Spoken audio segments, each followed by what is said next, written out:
There is a saying, let's see how big we can get before we suck.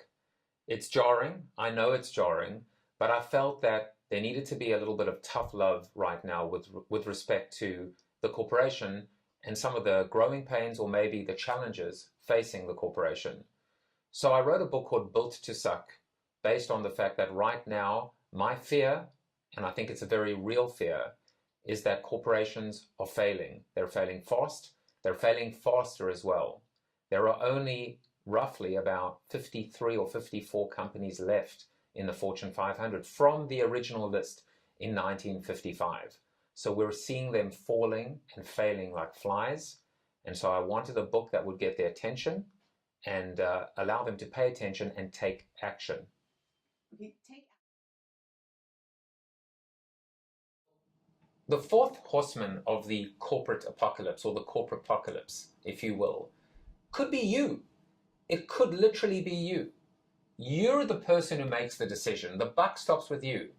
So don't try and transfer it to somebody else or blame somebody else.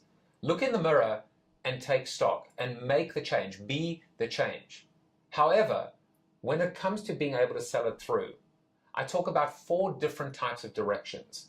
I think it's important not to oversimplify the fact that we're selling through to senior management. So there is top down, there is bottom up, from the ground, from the grassroots, the power of the Gen Zer or the millennial or the apprentice, if you will. There is outside in, being able to be influenced by and connect with outside, objective, independent voices that can help create the idea virus inside the company. And fourth and finally, and this is a big one, inside out, the rot of middle management. I believe that most companies are failing today and sucking today, not because of senior management, not because of the junior talent, but because of this poor middle management. They're stuck in the middle. They don't have choice. They don't have options. Their resume isn't worth what it used to be worth. And they're nowhere near that retirement package or that golden parachute. For that reason, they're going to resist change. They're not going to spend one more second trying to unlearn their bad habits or learn new habits or new skills. And until you change that, and that is all about the C word, all about culture, you will continue to see companies faltering, stumbling, failing, and sucking. No one's doing it right. No one's doing it right. And the people you think are doing it right have got great PR departments. The fact is, I go out there in every single one of my speeches, in every one of my keynotes, and I ask the people in the room, have you had in the past 12 months a budget cut, a hiring freeze, a reorg, or a restructure? I've not found one person and one company that has gone 12 months without one of those events, those life-changing events. Is it any wonder that there's no momentum in the corporate world anymore?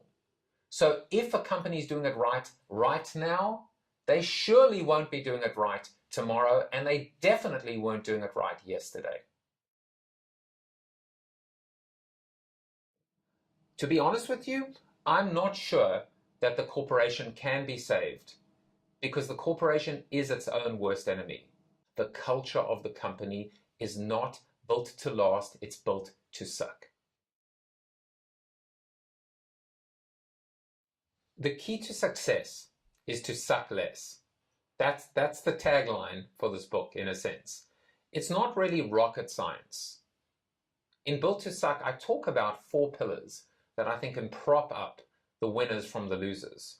And I'm talking about things like digital disruption, customer obsession, talent resurrection, and corporate citizenship, doing good, being good, treating your employees like gold, because without them, you have no business. In fact, even in the book, I talk about this idea, ban the word employee. It's such a bad word.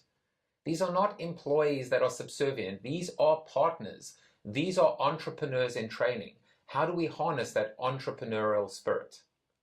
So in terms of what companies need to be able to do, that incremental sucking less already sets them apart.